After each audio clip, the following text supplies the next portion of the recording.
Holy shit. I just spent 20 minutes talking about this and realized that I didn't have the correct microphone selected. So we're going to fucking redo this. Hey guys, what's up? My name is Clay. Welcome to the Cryptic Crew, where we curate everything creepy, curious, and cryptic.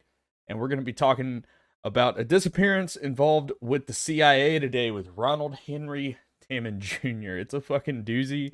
And the way these people came up with their conclusion that the CIA possibly took this kid to be used in Project MKUltra is insane. Ronald Henry Tammen Jr. is a business major at Miami University in Oxford, Ohio. He's 19 years old. He's a big, tall, muscular dude. He's on the college wrestling team. He plays in the band. He's a love dude, man. He's just like stand up American Pie, baseball bats, and fucking Chevy sedans. This dude is all American, looking great, right? Now, Ronald was a business major, which is going to play into a little bit more of this story here in a minute, but just listen to how things played out. So, April 19th, 1953, 8 o'clock in the afternoon, Ronald calls into his dorm office. He reports that he needs new sheets because a prankster has laid a dead fish in his bed. Now, as soon as I read this, I kind of thought about the Godfather scene with the horse head in the bed. I didn't know if it was like, hey, we're sending you a message or whatever, but I don't know. There was a dead fish in his bed due to a prank, and he decided that he needed some new sheets, which I don't blame him for. And so at 8 o'clock, he calls down and says, hey, I need some new sheets. Now, I am not sure why or how like reports know this, but every report I'm seeing says that 8:30 p.m. Ronald hears a noise outside of his dorm room and it disturbs him, and he leaves his dorm room and is never seen again.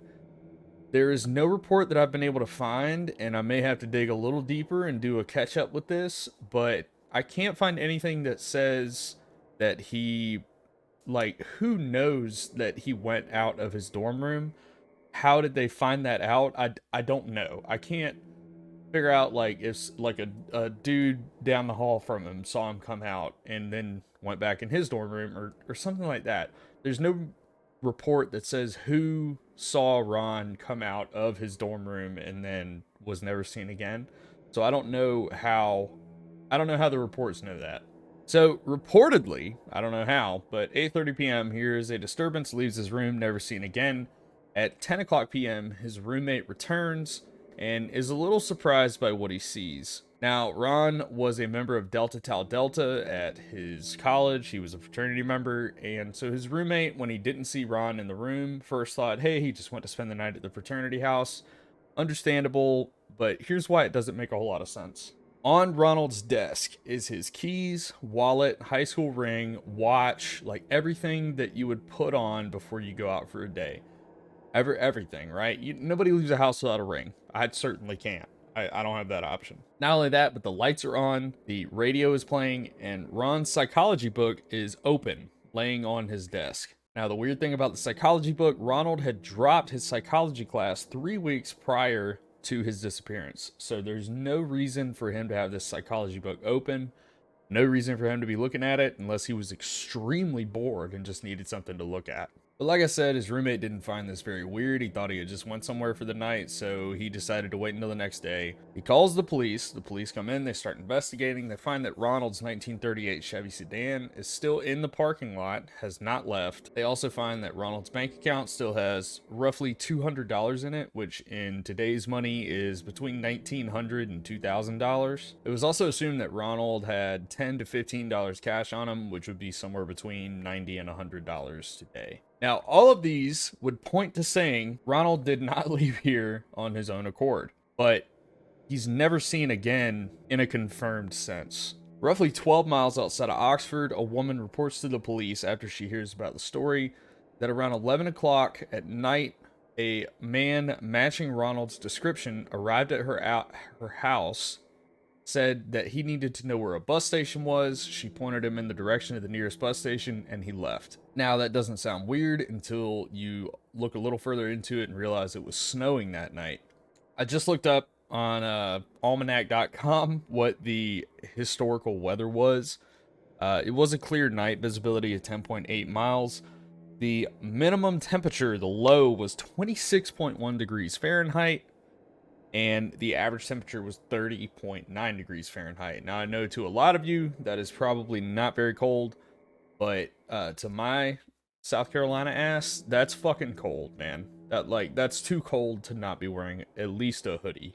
He also had an average wind speed of 10.82 miles an hour, with snow on the ground, 30 degrees, 10-mile-an-hour winds. It's gonna be pretty damn cold. This man was not wearing a coat, was not wearing a hat, and from her reports did not arrive at the residence in a car, so he was on foot. Now, this is 12 miles away from the university, just to give you an idea of how far that is. So when you compete in a lot of Army competitions, when you do a ruck march, is where you load a pack somewhere between 35 and 55 pounds in weight, you put it on your back, and you go 12 miles. The minimum time for you to meet is 3 hours. Now, I've seen elite operators such as Army Rangers, Army Special Forces come in just above 2 hours, around 2 hours 15. That's really, really good time. That's busting ass. So this 19-year-old, even though he's tall, muscular, in good shape, decided to travel on foot 12 miles in the snow at night with no jacket, no beanie, no car, and he did it in around 3 hours. Now, while it's possible, it's not very likely. 3 hours in that kind of weather without a jacket on would be very uncomfortable, and I would be looking for a warm spot to shack up. I wouldn't be looking for a bus station. But like I said at the start of this, it's not confirmed that this was Ronald that arrived at this lady's house. It's just he matched the build and had similar clothing on as Ronald. So nobody knows if it was actually him or if it was just a hobo.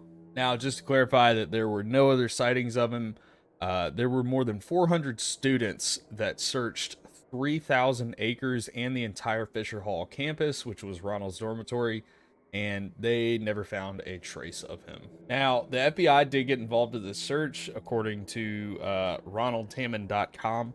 Apparently, he was required to report for duty on August 25th, 1953, and he also did not show up to his physical, so really he was in violation of the Selective Service Act, and the FBI got involved due to that.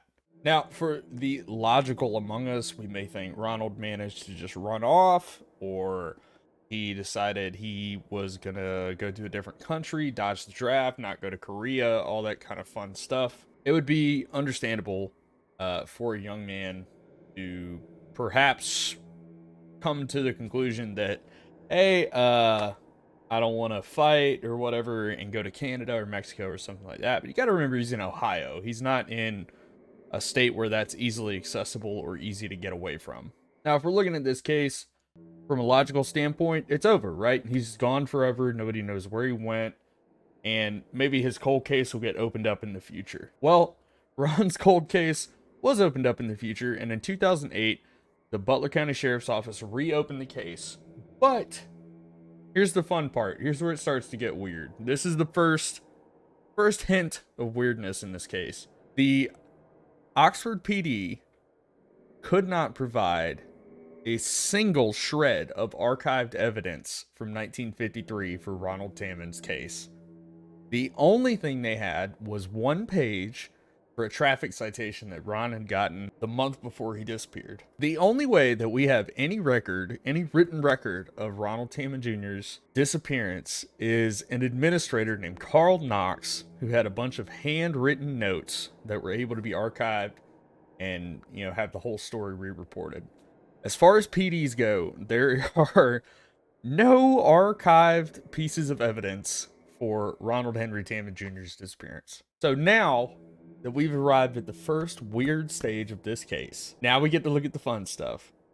Have you guys ever heard of Project MK Ultra? Now, Project MK Ultra was officially sanctioned in 1953 by the CIA.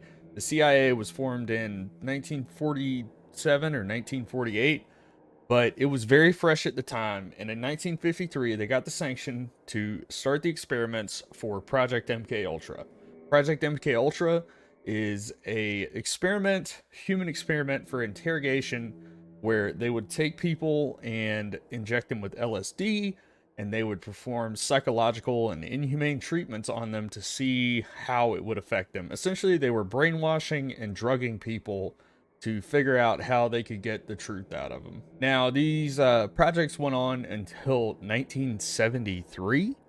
Yeah, officially halted in 1973. This program engaged in a shit ton of illegal stuff. Basically, they would take unwitting Canadian and American citizens, and they would perform these experiments on them and just like not tell them what was going on. They would do everything from shock therapy, sexual abuse, sensory deprivation, drug injection, hypnosis. They would do all like the fucked up shit that you see in American Horror Story and Hostel. Like it's yeah. Read up on Project MKUltra. That's what the CIA was starting in 1953.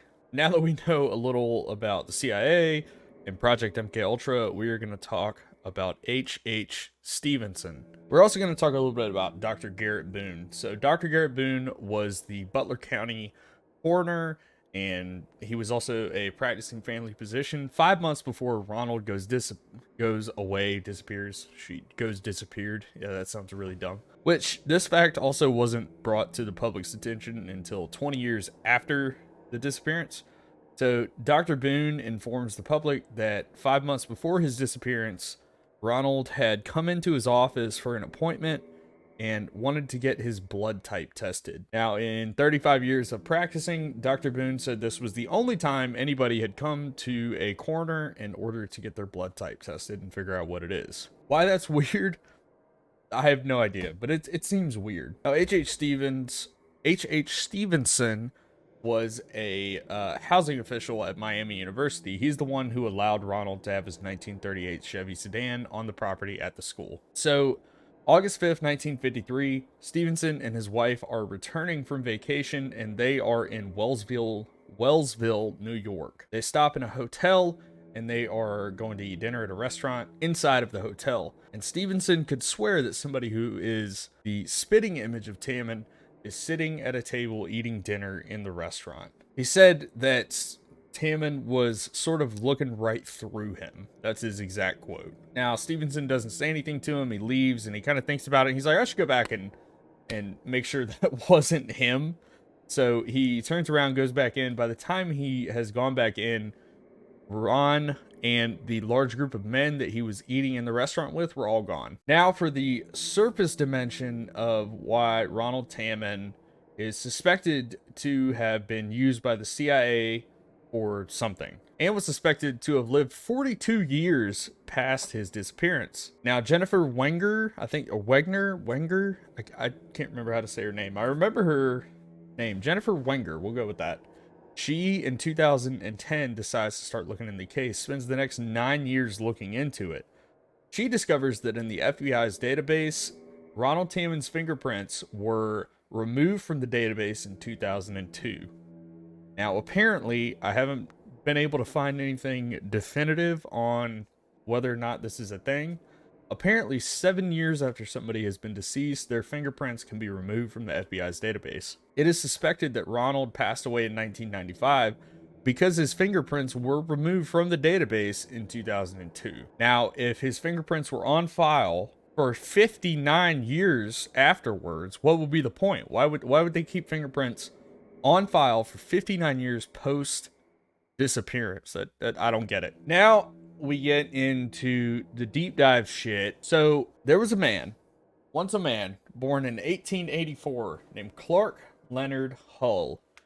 Clark Hull is an American psychologist who sought to explain learning and motivation by scientific behavior.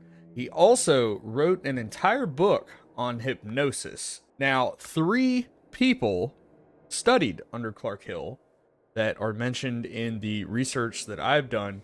And guess where they all taught? That's right, motherfuckers. Miami University. Now, the only one I'm really going to care about talking about is a guy named St. Clair Adna Switzer.